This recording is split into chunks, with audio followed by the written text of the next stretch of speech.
Today we will be talking to our FTMO trader Rudolf from Philippines. Rudolf started trading with us 4 years ago, and over the last few months, he accumulated over $55,000 in rewards trading almost exclusively gold. Join us and let's go through his strategy together. Sit back and enjoy. Cool. So, ready to start? Yeah. Perfect.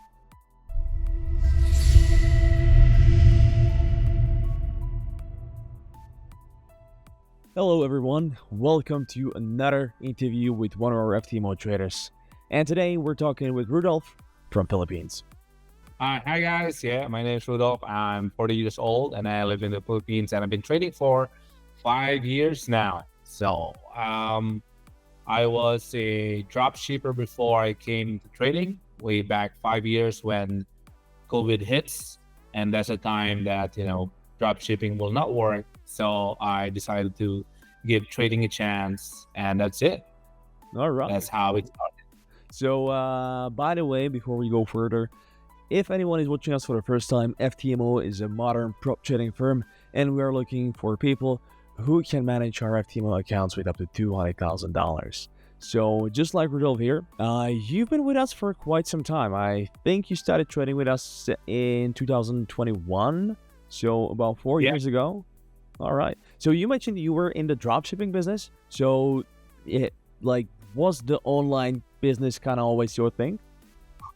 Yeah, it's been my main business before COVID hits, and then when COVID hits 5 years ago, everything just stopped. So my friend introduced me into forex, and of course, on the first year we lose a lot of money. We lost all our money, and then that got me interested into what is forex. How can we lose that amount of money? So maybe if we just do the right thing, maybe we can just earn the same thing. So that's how it started for us.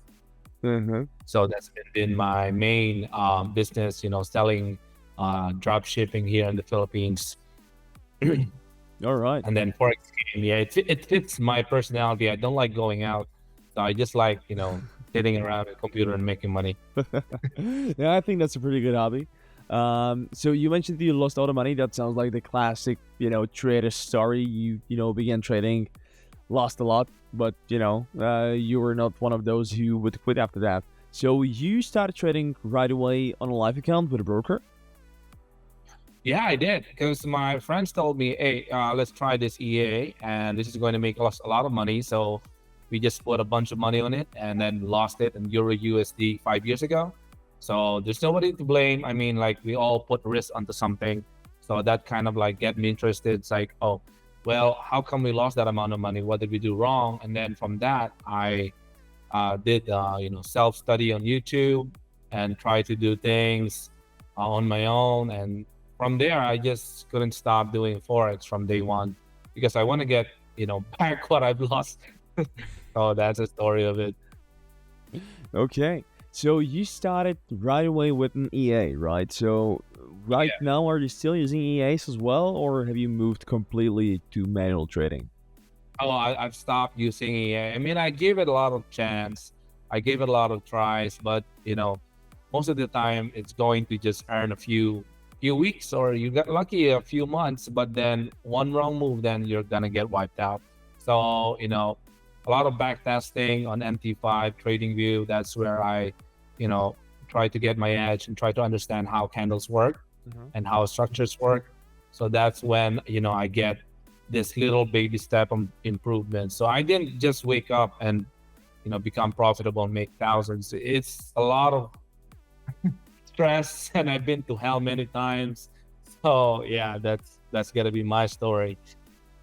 Okay, yeah, that reminds me of our previous interview with our FTMO trader Leo, who actually mentioned that backtesting was really the key for him. So would you say backtesting was really, one of the, key factors in your success? Yeah, I tried to memorize and see what goals had been doing for every structure, for every, break and retest and all of that, and what it does after specific candlestick formation. So whenever I see something, I try to recall, wait, I've seen this before. Just like last night, I knew that there was a major news, and I knew that the first wave is going to be a fake one. So I was anticipating a fake move last night, and that's why I took a short, because the first move was an up move, so I know this the real move was a down move. So I took a short sell last night and made a win. Okay. Oh, So you're mentioning trading news. So are you? But you're also mentioning like structures and candles. So I assume you're using both the technical part, the technical analysis, and fundamentals as well in your trading. yeah. I use trading views sometimes, but most of the time I'm just on my MT5. For fundamentals, it's quite strange because there's a war going on in Iran and Israel. So I was like thinking, why is gold dumping? Where are they actually putting their money in? But I'm just following the structure that it's still bearish. We are in this channel right now. And if gold wants to move up, it should clear all the buyers first before moving up. And that's what happened last night, Mm-hmm. because that structure has been going on for gold every time. Every time that there's a consolidation, if gold wants to move up, it has to spike down first. So that's my plan last night, and it worked out pretty well. Nice, good on you. So you're focusing now primarily on gold. Yeah, just gold. I really want to trade other pairs, but if I trade other pairs, then I'm just adding risk, and I'm already risking, a lot on gold. So what am I gonna risk on other pairs if I trade another pair? Okay, cool. So let's talk a bit more about your journey with FTMO. So why did you move from a broker to a prop company? Yeah, so I started like when I was new, I was trying FTMO, but just like everybody else, you will fail. You will fail in your first, second, third challenges. And that's why I stopped taking challenges and start focusing on myself, back testing, trying to improve myself. And then I was trading with my own brokerage firm. And then I saw a Filipino guy on YouTube that made it to, I think, Prime or Supreme. Mm-hmm. And then I asked myself, well, I think I can do it now. I mean, I've been trading for 5 years. So I saw him made it. So I said, so I took the challenge last May, I guess. I started my FTMO challenge again, and I passed it. And then from there, I got 3 payout, and everything has been doing well since then. So that's how I started. Right. And yeah, I think the total payouts in your case were around $55,000. So Correct. right, cool. I think that's good for the introduction, and now let's move on to the strategy part. All right, so here we have the MetaTrader 5, and Rudolf, you got to open the gold as expected. So Yeah. please go ahead and just give us a little bit of an introduction on how do you trade and how do you work with this instrument. Yeah. At first, I started with the monthly and weekly. So last week, we had this bullish candle here with a big top wick. So I was anticipating a wick fill in this area right here. And I'm also anticipating a wick fill on this area right here. So I told myself, well, if this weekly candle flips bearish and break this low, right, I'm going to be bearish bias, but it did not. The sellers still failed to break the weekly candle, and we still failed to break this one. So I was thinking, well, if we are going to push up, we need a wick down first, and then fill this wick and this wick. So it was a pretty simple weekly chart. And for the wick down, for this bottom wick, I was looking for it. It was actually right here on the gap. So we did have a gap over here. Obviously, I didn't buy on the gap because I was sleeping. This was in the morning. Uh-huh. But I was already anticipating when it did bounce on the gap. I knew it's going to break this double top right about here, because there's going to be a liquidity on top of that. Mm-hmm. This one right here. And after that, that's going to be the wick fill of this one. And then the move after should retest the weekly zone. So this is going to be the weekly zone. And that's what it did on the 3350 area. So my move is actually going to be related on what happened last week, on what weekly candle closes. So this move was anticipated. I was anticipating the move up, so it did happen. And now it's moving down to retest this weekly retest zone. So it's a pretty simple wick fill and retest zone. So it's happening right now. So for this week, I'm watching where gold is going to be closing. Because if it closes below this zone, then I'm just going to go full bearish mode, right? But if it closes above 3360, then maybe we can still push up and clear all the sellers right about here. So this is the channel that I was talking about a few minutes ago. That zone right there. I knew if gold was gonna want to push up, it needs to spike down first before it moves out and clear all the sellers. So the news last night, I was anticipating a fake. So this was the fake move last night. I knew they're going to fake buyers, so I took a short right about here. My stop is around 40 pips, and I exit around somewhere around here. Okay. By the way, I really agree with the fact that what you just said, that whenever gold is, spiking up or spiking down, it usually goes to the other direction first. So it always, goes down a lot before going up. And I'm not sure if, I think I wouldn't say it's exclusive for gold only, but, with gold, you can see it like really, really often. I wouldn't say like other instruments or commodities like do it as often as gold does, because pretty much every time you see, a big spike up in gold, there's always like move down before that. Yeah, I actually don't know what's happening to other pairs since I only open gold. But I've noticed that 80% of the time when news does its thing, the first wave is always the fake one. So I was anticipating a fake move, and so this is the fake move, and it doesn't even have a bottom wick. So I highly doubt that this is gonna go far since it doesn't have a bottom wick on the 15 minutes. It doesn't have a bottom wick on the 30 minutes. So I'm not buying the push up here. So I took a short around here. Let me check if I can show my trading history here. There's my short, 10 lots, and I exited over there. Oh, nice. For around 15K. And then my latest trade was this one. I did a 10 lots over here and close over here. The reason is for the break and retest again for the daily. That shows that if this 4 hour broke this previous 4 hour, then there's going to be a retest in this zone. So I did put a sell limit on around 33.85 before I slept. It's kind of dangerous, but I did backtest this a lot of times. So that's where my sell limit came. And my stop is like around above here, 33.91. So I was like risking around 50 pips, but got a good RR about 150. So that's one of the three, right? So I knew, I was like thinking, okay, if it broke that one, there should be a retest tomorrow. So I put my sell limit there, put my TP, and when I woke up, it already hit the TP. So it's pretty simple.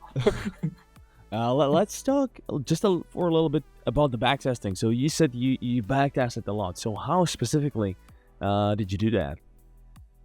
So backtesting, I kind of like check every candle, what it does after a break of every candle.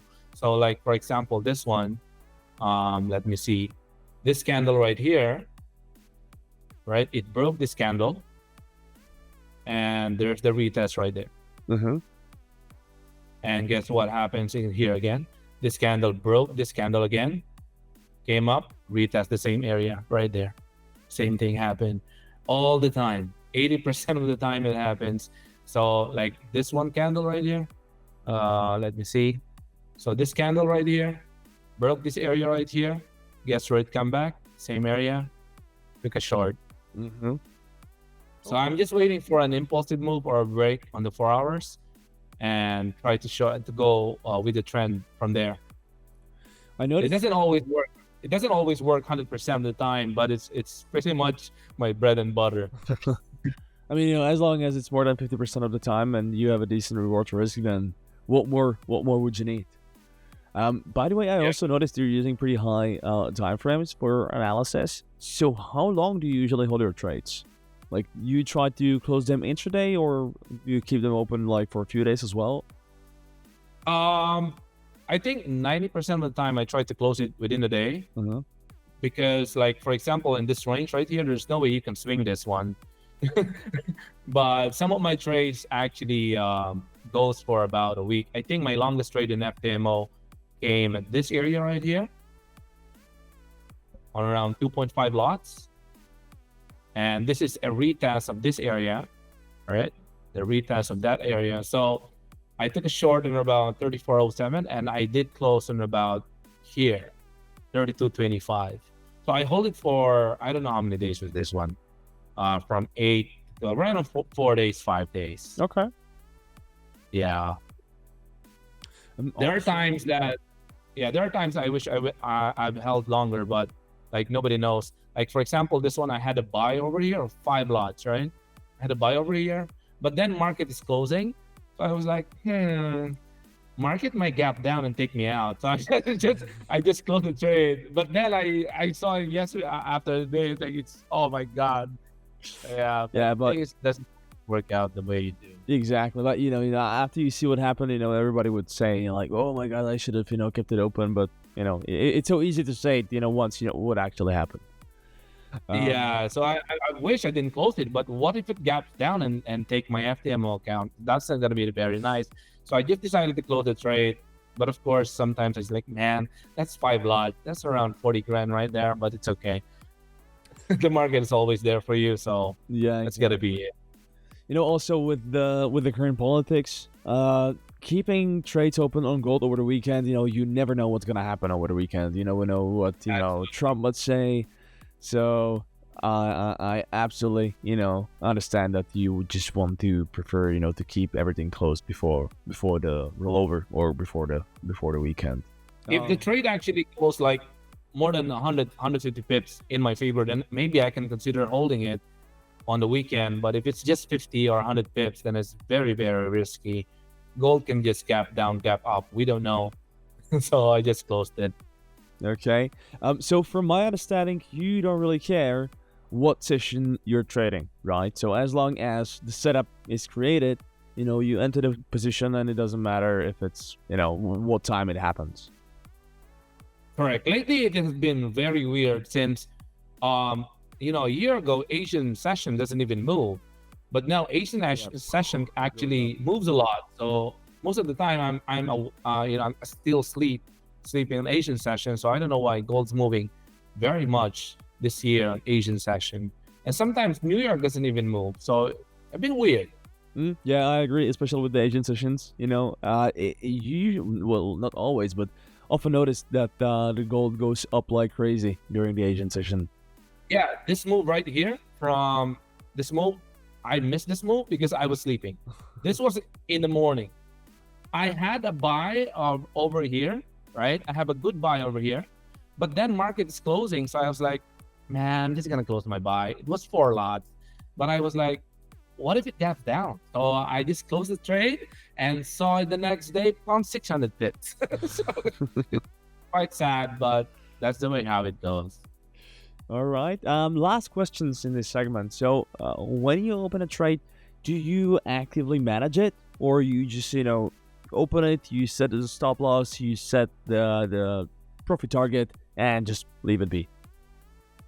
I can say 50-50. For my sell limit right here, I was sleeping right here. This one was a sell limit, and that's my target right there. This one I didn't know it happened. I just know it's gonna hit, right? But last night I was managing my trade because it was news, so I cannot leave it open during news. But on a very clear break of structure and retest, then I can just leave it.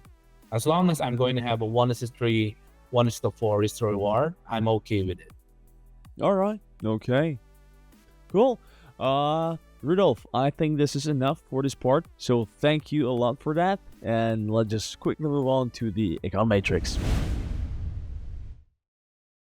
We recently partnered with FX Blue to bring you tons of new features into your MetaTrader platform. The app suite brings various calculators, calendars, and trading tools directly into your trading platform.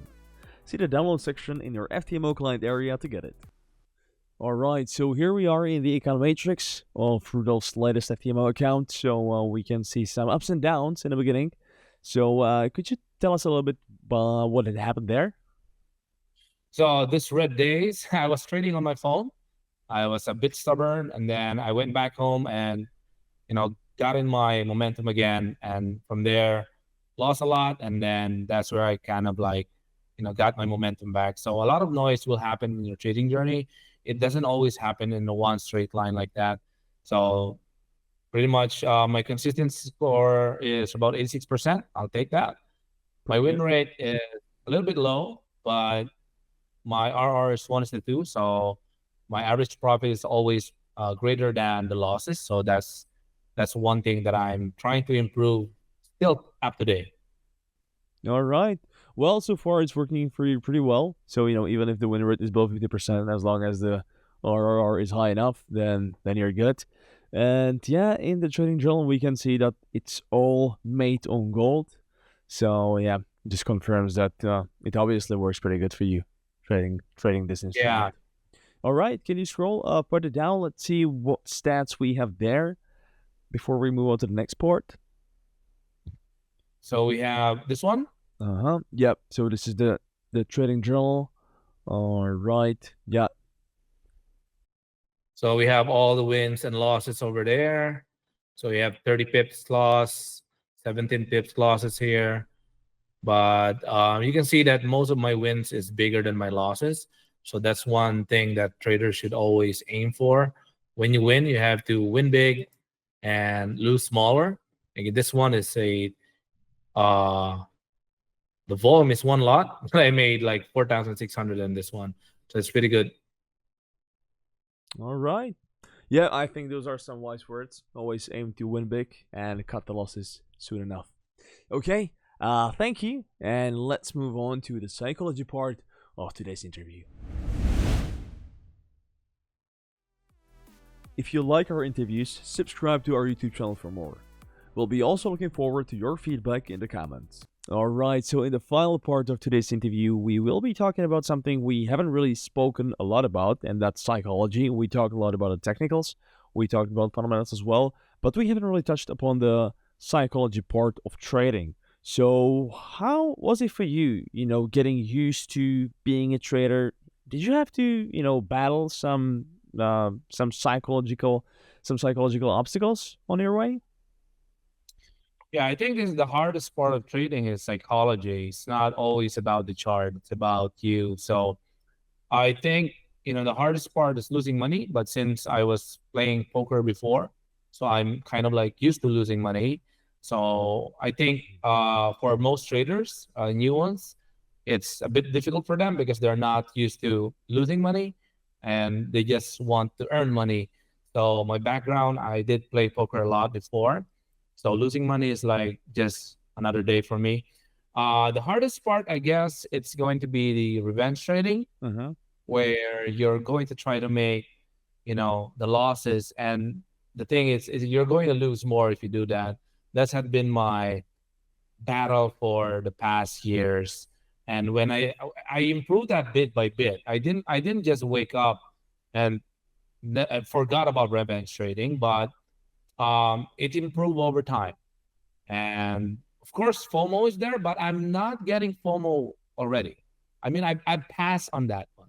Mm-hmm. The thing is, when I was a beginner, I was, holding drawdowns, hoping that it would actually go my way, but it just keeps on going against me. So that's one thing that I've improved over, throughout the years. I've never hold any drawdowns right now for the past year. There's no way I can hold a drawdown on FTMO because I'm gonna lose my account. So that's one thing. So my improvement for this year has been, slow and steady. And for the, not getting FOMO, not revenge trading, and over risking. Uh-huh. So, how did I change my mindset throughout the years? It's got to be like, um, you will get into a point of your life where you have no choice. Like, if you really want to pay out from FTMO, if you want to be a successful trader, there's no way. You just have to change yourself. So that's it. Okay. I completely agree with what you just said regarding the especially regarding the cutting losses soon enough, because I think it's in the like human nature that whenever you get a profit, you want to get it as soon as you can. So people usually take their profits really early, but no one likes to to take a loss. So people when they see a Correct. loss running, they're like, it's gonna turn around. I'm just gonna keep it open, and just uh admitting that you lost the money and just closing the trade while in loss is so hard. And that's why most people, whenever they get in a profit, they get it quickly. But once they are in a loss, they just keep it open. They just keep it open until it eats the account. So yeah, I agree on that. With revenge trading, did you have any like specific tools how to overcome that? Because again, I would agree that it's probably one of the hardest, psychological parts of trading. I've been there myself. So, uh, did you have some specific, ways how to, overcome that, or was it just, by experience and by getting the experience of knowing, okay, so whenever I revenge trade, it didn't go well, so you just stopped doing it. Yeah, I think that when I'm losing like 3 or 4 trades in a row, the first thing that I do is delete my MT5 app on my phone. Right? So since the FTMO password is in random characters, there's no way for me to log it in again. So there's this, wall for me to log it in again. If I log it in again, I'm gonna lose it again.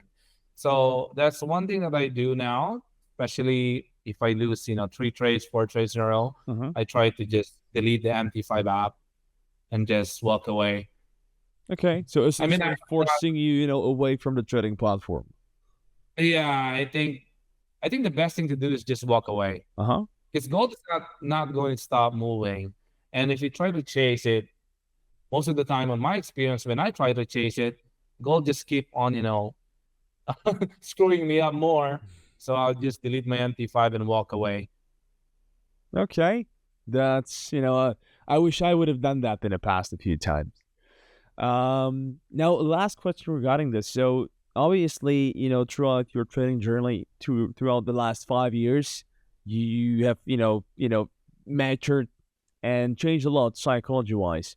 So would you say that helped you somehow in your personal life as well? Yeah, I think, being a trader, it will also improve your personal life, right? Because you got to be very patient in trading. So now I'm very patient on life right now. I used to get mad and queuing up on fast foods, but now, man, I can wait an hour on that. So a lot of things that you do on trading is going to like, kind of like impact on how you deal with daily things in your life. So, and of course, improving your emotions on trading will kind of like improve your emotions as well on your daily life. Uh-huh. Okay, cool. Rudolf, thank you so much for being here today. Thank you for sharing your knowledge. And before we say goodbye, if you have any last words, anything you would want to say to anyone, go ahead. Now's your time. Yeah, thank you everyone for watching this interview, and I highly recommend FTMO as the number one prop firm, as it has been life changing for me, to get a good amount of money from one 200K account, and and I chose FTMO because I know that they're the top one, and they're never gonna close down. So I wish every trader gets an account on FTMO. I wish everybody good luck and watch every video out there just to improve your trading journey. And that's FTMO. So there we go. That was Rudolf from Philippines. Again, I'd like to thank him for being with us here today, and I truly hope that you learned something valuable and that your results on gold will get even better. Thank you for sticking around, and I'll see you again soon. Goodbye.